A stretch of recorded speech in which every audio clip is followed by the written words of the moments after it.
Thank you, Ben. And let me just tell you that I am humbled to be in a room with all of you, and to have the opportunity to speak to you all is sort of beyond. I wanted to tell you about our Project Echo Nevada, but you've heard so much of what I'm going to tell you that I'm mostly just going to tell you about myself, I guess. At least there'll be something that you haven't heard before. So, I'm an endocrinologist, and I spent most of my career practicing as an endocrinologist in the suburbs of New York City. I was born and raised in New York City and practiced for more than 25 years. And my wife and I looked at each other about 7 years ago and said, you know, it's time to get out of Dodge and have a new life experience. And this was not a career move. We decided we were just up and going, and we moved to Reno. And what I didn't expect to happen was that my adventure would turn out to be a career adventure, that what I would become involved with in my transition to the West was going to be the most gratifying time in my career. So, and I think if you just look at this picture, you can see that I made the right choice. We moved to an absolutely beautiful, beautiful place.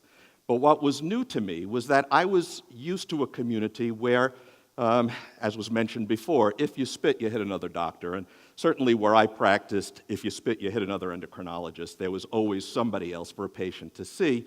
I moved to a community of 350,000 people where there were about 5 full-time equivalent endocrinologists and 1 pediatric endocrinologist. This was an environment where not every patient could be seen. I had never experienced that in my years of practice. And this came as a shock. I'm not sure why I was shocked, but it was certainly different. So I began to imagine what I could do to satisfy the need not only of all the patients in Reno who needed to see me, but I had patients coming from far distances. And you can see, just to give you an idea of the size of the state of Nevada, most of New England fits easily within its margins, and I'm sure we could throw a couple of other states in there as well. It's a very, very large place, and the population is widely dispersed. That light blue territory are frontier counties, meaning a population of about 7 humans per square mile. That is far fewer than the number of other mammals. And as you can see, Reno is in the very far west corner, and I had patients who were coming from all different parts of the country, from the state, from Winnemucca, Battle Mountain, and Tonopah to see me. And it was a little bit gratifying. On some level, it was good news. They had somebody they could come to see. The problem was many of them really could have had a perfectly fine outcome without ever coming to see me. A simple phone call from their primary care doc would have likely sufficed to get a little bit of management advice. My practice experience in New York was that if I had a question about management, I'd pick up the phone and call a buddy and say, hey, what do you think I ought to do? Or I'd bump into him or her in the hospital and ask that question. And sometimes they would say, well, you better send that patient to me. And since we've talked about it, I can squeeze her in the next couple of days. This didn't happen. I was shocked at the small number of phone calls I ever got. Oftentimes, they would say, well, you don't need to send the patient. You know, I've seen that kind of result before. Just repeat that test. They're so frequently in error. Do it again and see what happens, and then call me. Or I've seen a lesion like that. Just put a steroid cream on that and see what happens. So we had a care community that was sort of mutually supportive, and you were able to get a lot of advice off the cuff and quickly. That did not seem to exist in Nevada. And what I sensed was that distance and culture really had sort of stifled a care community, that somehow community had disappeared from the care system. And I found this incredibly troubling and frustrating. In fact, it was kind of soul-crushing. Patients traveled so far. It was so wasteful of their time and money. It was so non-patient-centered. It was so oblivious to their social situation. And also so isolating to all of the providers. Everybody was siloed and not readily communicating with each other. So we thought about options, and, well, what did I know? So I had heard of telemedicine. I said, well, maybe that's the solution. I can communicate with patients in rural counties and save them the travel. And we visited a couple of sites doing telemedicine, and it was kind of cool, I gotta tell you. The equipment was awesome. They had all sorts of attachments, and you could stick tubes in patients from large distances. Very cool, but not germane to what I do, and I didn't see that this would be terribly beneficial, though I did see that there were applications. I had the opportunity to try teleendocrinology because our big hospital in Reno began a telemedicine program, but it was ultimately so frustrating.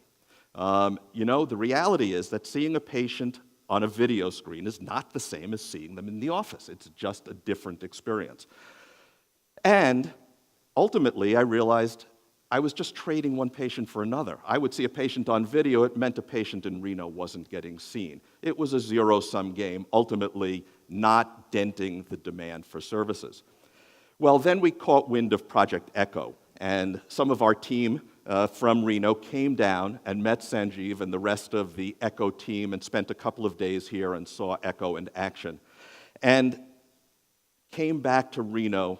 I walked into the house after coming from the airport, and I'm not the most emotive person, and my wife asked me how the trip had gone, and I kind of blew myself and her away. I said, I've been waiting my whole career for this to happen. It was so invigorating, so inspiring, and I felt like I had found what I was looking for. It was one of those life moments that you cherish forever. So, what did we do? Well, we first went to the dean and said, can you give us some money? And I think we just happened to go on the right day. The dean had some money, and we received a $200,000 anonymous gift to serve as seed money. This was December 2010. We have husbanded those funds to this day. We launched our first ECHO clinic in April 2012, and that was a diabetes and cardiovascular risk reduction clinic. And we've sort of been on a roll ever since. So, we've all seen these pictures. ECHO clinics look pretty much alike, no matter where you do them. What was so exciting? Well, to me, it was the ability to share information and knowledge and experience in a way that was separated from the traditional transfer model. We were able to share experiences, and what I felt was that sharing of primary care providers and specialists added richness. There was incredible value to that interaction. It was experiential, it was cultural, but ultimately, I'm sure that transitions to the care of the patient, and it's a wonderful, wonderful thing. We started our replication program by doing road trips, and we traveled thousands of miles around Nevada in our white van, going from town to town, trying to get a needs assessment, and we did. What we found was that everything was in need. As a community doc, I'm kind of more tactical than strategic, and I felt that the thing to do was to roll out as many echoes as we could, and it depended upon us to enlist the faculty that was available. So what we did was to speak to the entire faculty and see where we could create clinics. And over the course of 18 months, we created diabetes, general endocrinology, rheumatology, sports medicine, antibiotic stewardship, and general infectious disease. And they were not all perfect, but we rolled them out quickly. I kind of call this our wholesale model of echo replication. Once we had the facility and the technology and the model, it seemed to us that it was cheaper to just keep adding clinics. It was the right time to do it. Some might call this the leap before you look model as well. But it has worked for us, and ECHO has made its presence felt in the state of Nevada. So I want to tell you one story that I think really points up the value and the potential for ECHO, because where we've had our greatest impact is in mental health. And all of Nevada is a mental health provider deficient state. There's a little pocket in Las Vegas where I guess there are a couple of mental health professionals. Otherwise, mental health across our state is provided by psychologists, marriage and family therapists, and social workers working in small clinics or independently. They are so overburdened. These are heroes of healthcare as far as I'm concerned, and they have little access to consultants. They have little opportunity for collaborative practice. They work on their own. Well, Steve Graybar created a model of mental health echo clinics that has been remarkable. He envisioned these groups as being small and very stable to facilitate sharing and interaction. And the response has been overwhelming. Steve's had to clone this model to have multiple of these groups with which he meets twice a week. And the outcomes have been stupendous in terms of the satisfaction of the providers. And we hope these will stabilize mental health in communities. Let me just tell you that the extension of access to care, the increasing burden of disease, and our aging population makes business as usual untenable, as you know. Only by empowering primary care providers and trashing our entrenched model of specialty care can we ever hope to deliver enough care to all who need it.